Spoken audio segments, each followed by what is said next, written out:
Testing, testing, testing, testing. We are live.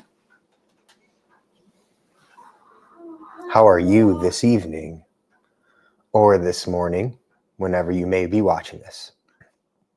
You do not have to be watching this live to get the information that we're looking for. Today I wanted to talk about how I use Chatgpt to interpret studies, to help interpret studies, and kind of just go through some studies in general, which may not be as cool as a set of deadlift on the Isometrics, but as necessary to do your homework. Here we have a study, effects of different duration isometric contractions on tendon elasticity in human quadricep muscles. Different duration isometric contractions on tendon elasticity. If you guys have followed me for a little bit now, you know that I am doing research on how the tendon interacts with muscle contractions and just all things tendons. So I did some research last night and I've come across a couple different research papers, but this one seems to be a good place to start. So I take the abstracts, and let's be honest here, I'm an abstract kind of guy because that's where the meat and potatoes are. The 80-20 rule, 20% of the research paper will tell you 80% of the things that you need to know.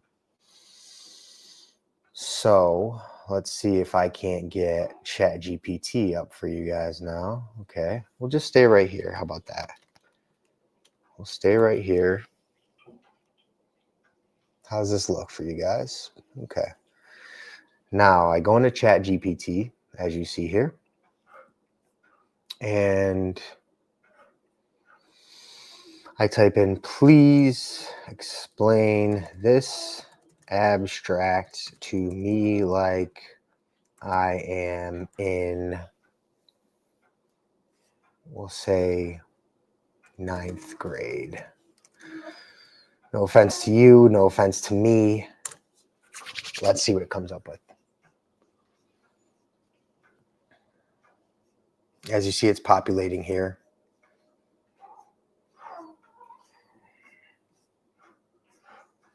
Okay, and it's done. This study looked at how different types of isometric exercises affect the stiffness or elasticity of tendons in the human body. Okay, I want to get back to elasticity and stiffness. So let me see if I could just mentally remind myself there. Stiffness and elasticity. Maybe I'll write it down in my phone. To the two people that are watching, how does it sound and how does it look? I want to make sure that you can hear me on the other side of this thing. Okay, I'll put it in my notes. Stiffness or elasticity. I want to get back to that as in regards to tendons. Okay.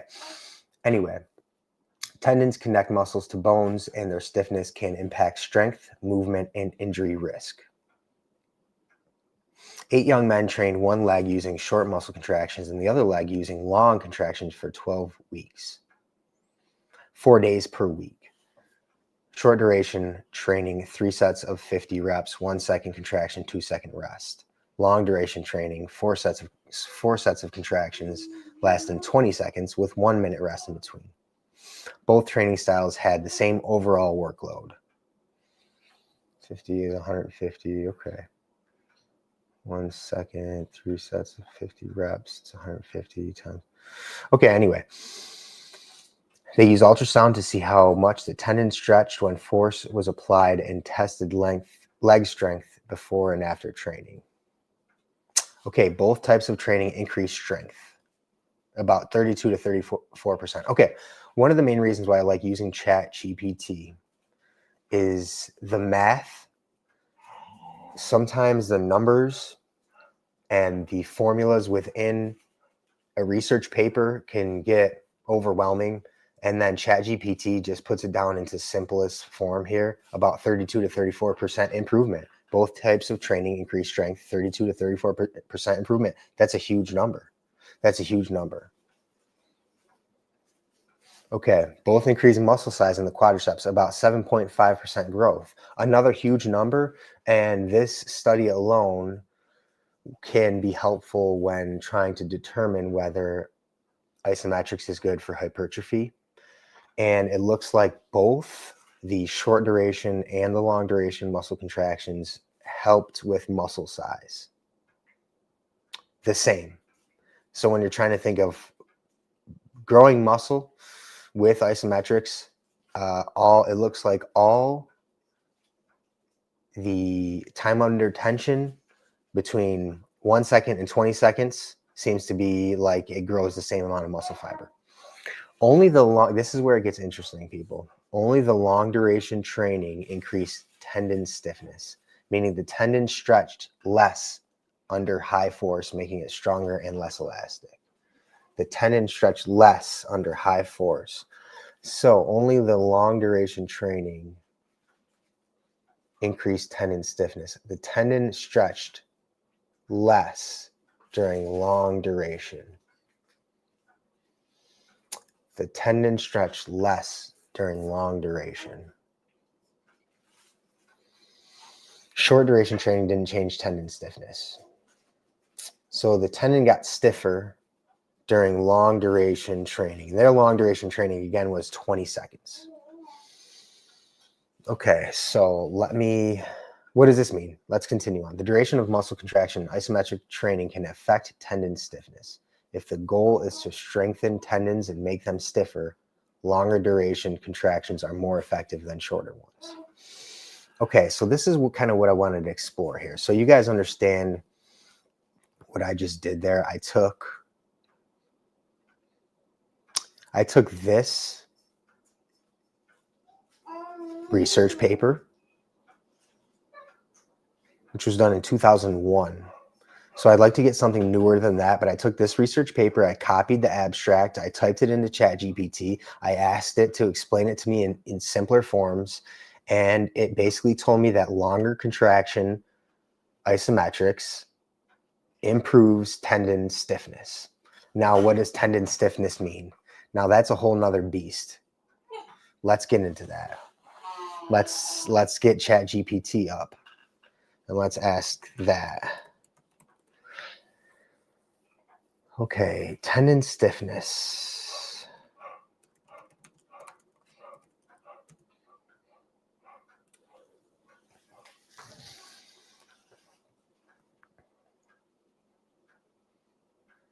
Tendon stiffness refers to the resistance of a tendon to deformation when subjected to force. Plays a crucial role in movement efficiency. Movement efficiency is what we want with isometrics. That's what we get with isometrics, efficiency. Force transmission and injury prevention. So tendons are stiffer. They stretch less. So during isometric contraction of a longer duration, the tendon stretched less. Okay, so the contraction of the tendon, it seems, the shortening of the tendon, the stiff. See, we have to go deeper into tendon stiffness. This is a whole new world.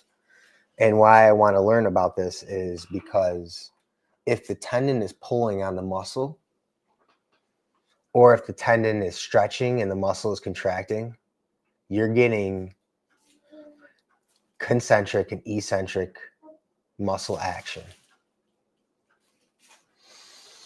And I just think the future of exercise can be more towards tendon improvement, and however improvement that looks is if it's stiffness, if tendons work better as they become stiffer, we have to make them stiffer. And it seems like long duration muscle contractions do so. Long duration isometric contractions do so. Sorry, I don't know. I hope you allow me to explore this on the fly here with you. I think a cool part of this process is I'm over 2 years into isometric training with clients. So I'm learning new things as we go. And most of the time when you interact with people on YouTube, they have already learned what they're telling you. I am learning with you. I just know the boundaries. I just know the game that we have to explore here. Okay, so with that, I wanted to get back to another study here. Okay, here we go. I want to get this guy up right here for us.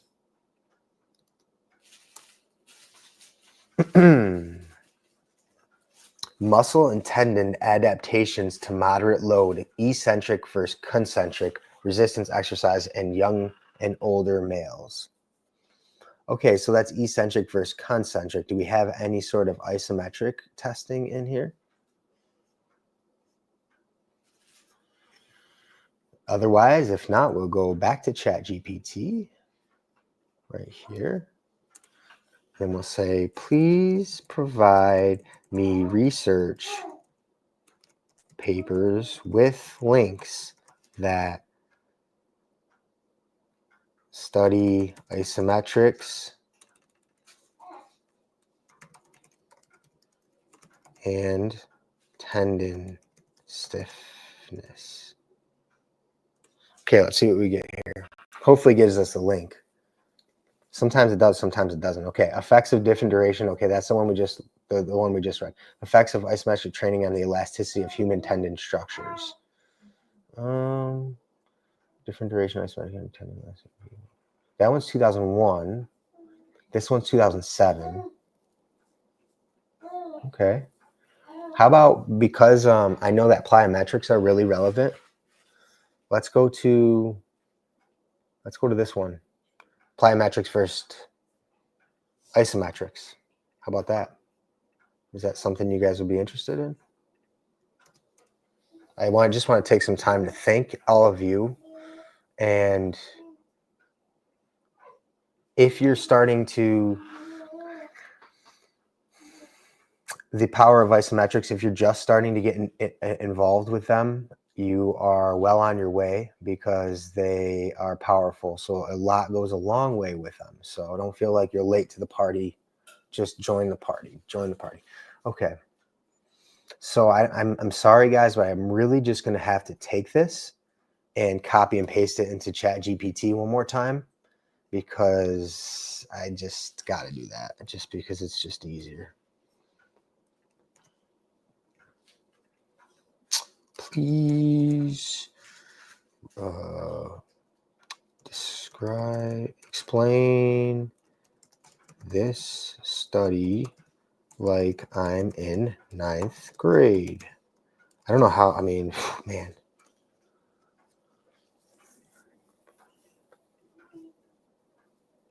Scientists wanted to see how two types of training, plyometric, jumping and explosive movements, and isometric, holding position without movement, affected the stiffness of muscles and tendons in the lower leg. Who participated? 11 people trained one leg using plyometrics and the other leg using isometric 3 times a week for 12 weeks. What did they measure? They looked at how stiff the muscles were when active, moving, and passive. How stiff the muscles were. Interesting. How flexible and springy the tendons were when doing slow and fast contractions. What were the results? Plyometric training made muscles stiffer when actively contracting, helps in fast, explosive movements like sprinting and jumping. Isometric training made tendons stiffer. So it looks like plyometrics made muscles stiffer. Isometric training made tendons stiffer, which can help with force production and stability. Plyometric training made tendons more stretchable during fast movements, while isometric training did not. Okay, so I guess this is where I get confused. Do we want the tendons to be stretchable, or do we want to be stiff?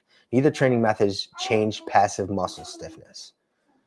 Okay, do we want the tendon to be stiff, or do we want the tendon to be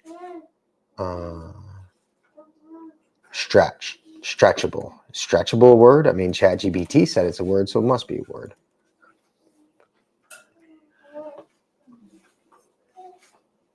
I got one viewer in here.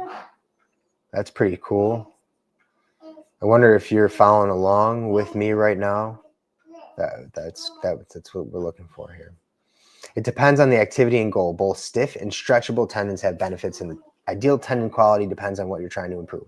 A stiff tendon transmits force more efficiently, meaning less energy is lost when muscles contract. This is helpful for strength and stability, lifting heavy weights, reducing energy loss. When do you want it to be stretchable? A more stretchable tendon can store and release energy like a spring, making movements more elastic and efficient.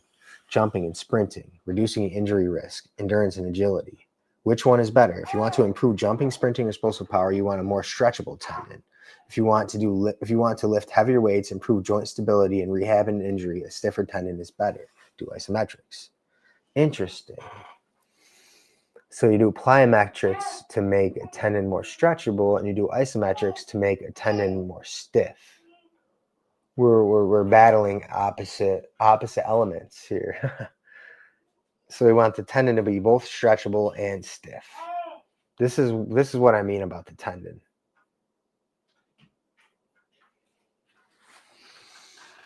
And this needs to be explored a little further to make sure that we're not confusing anybody, though already confused. The tendon,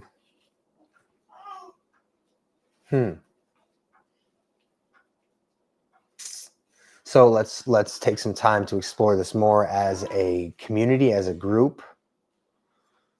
I'll get myself back up front and center here. Thanks for following along.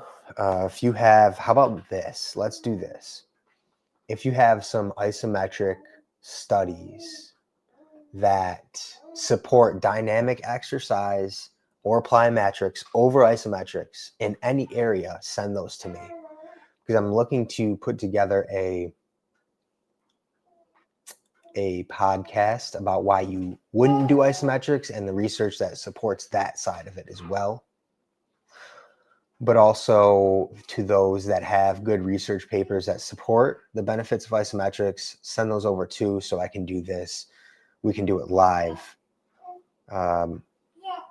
Let's get like 8 to 10 really solid research papers that we can refer to off the top of our brains, even though we may have a half a brain. That's how simple we need to find these 8 to 10 research papers. So the half a brainers here in this community will be able to refer back to it when called upon. But until that time, my time is over here. It's been a pleasure.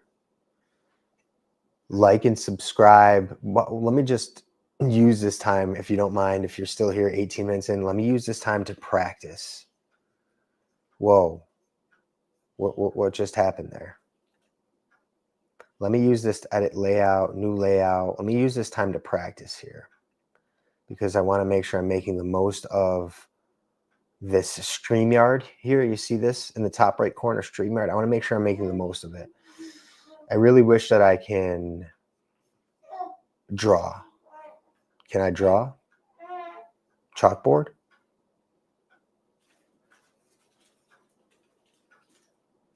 Picture-in-picture layout, press Shift-7. How about if let's add this back to the stage here. Hold up 1 second. I'm getting reps here. You guys are seeing reps on the fly. I want to know if I can draw. Anybody know if using StreamYard I can draw?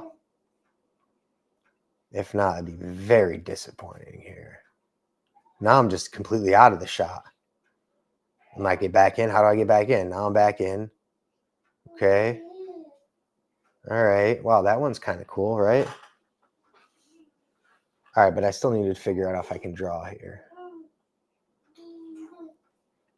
I used to be a football coach, and you can really, by watching film, you can really get online, you can really get a good experience.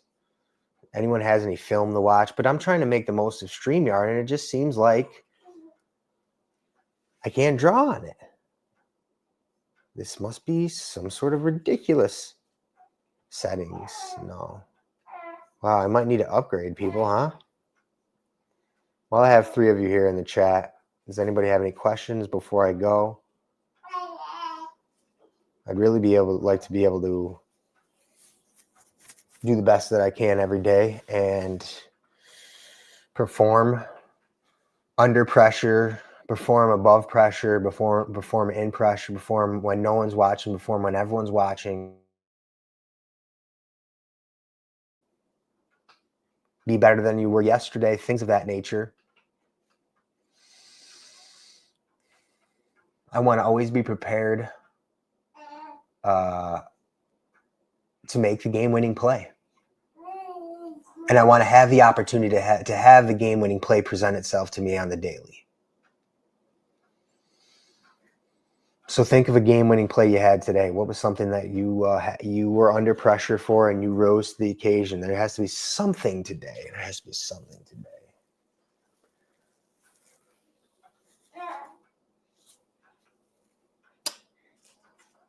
I wasn't gonna go live. And I said, you know what? You got to get the reps. You never really know when your best workout can be.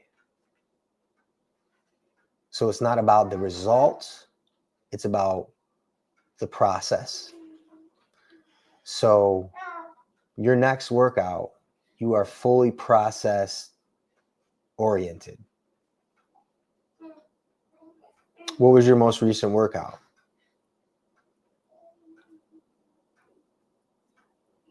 My most recent workout I did live for you guys. I sure did. I did the Isometrics and the Harambe system. Let me see if I can't pull that up here. Let me see if I can't pull that up here. Right here. Shared screen. Watch, I'm about to put us up top. Whoa, there I am. Hang on.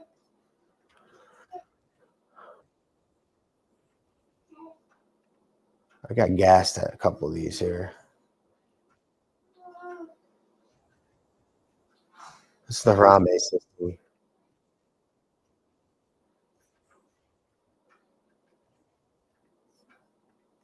Here's the Isomax. I'm about to just go all in on 90 degrees with my dynamic exercises. Just because I just feel like my clientele and myself included, I'm 33. Am I 33? 33? 33.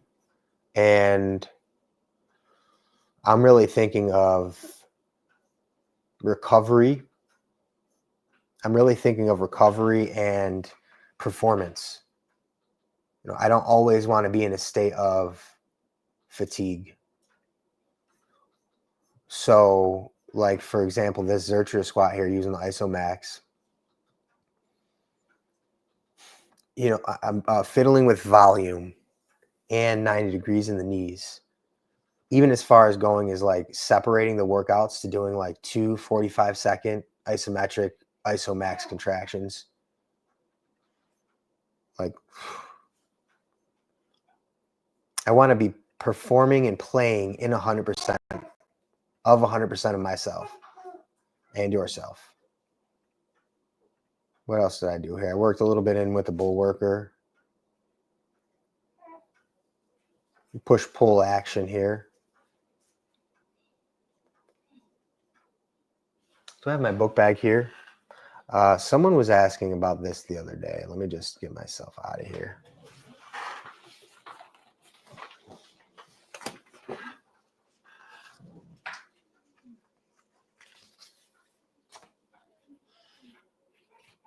Is that going to show?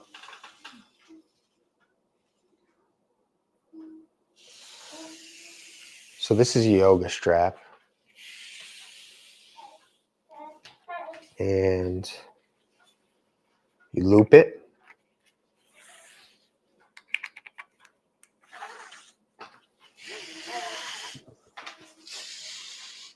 And then just to move through sizes, it's very simple. And this alone really lends itself to a very good, versatile isometric workout.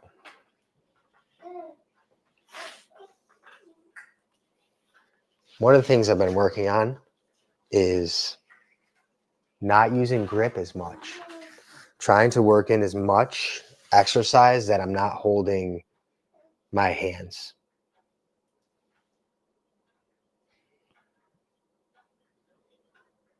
And there's just so many different things that you can do. One of the things I was going to try was using the Isomax platform. So let's get this back up here. Or using the, let's see if I can't find this here. All right, we're almost through here. We're almost through.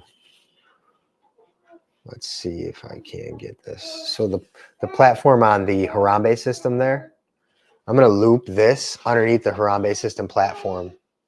And I'm going to do different things laying down on the platform. Laying down on the platform. The reason being, I'll show you why I'm going to try and get that done right here, is because you guys still here following, is because of this, wherever it may be, right here. So if you look at this, the strap goes underneath the bench here. Can you see that? I have the strap underneath the bench right here. So instead of having to ask people to have a bench, you know, who's going to have a 50-year-old stretch table in their basement? So I'm going to see if they can get a foot plate of some sort. I'm going to see if I can work in all of these exercises with a foot plate, like having the Harambe system foot plate or anything of the sorts. So I'll be talking about that probably next time as I start to explore with it. Thank you for your time. This is my time and your time. Your time is valuable. And I thank you for spending it with yours truly. G, like and subscribe. Over and out.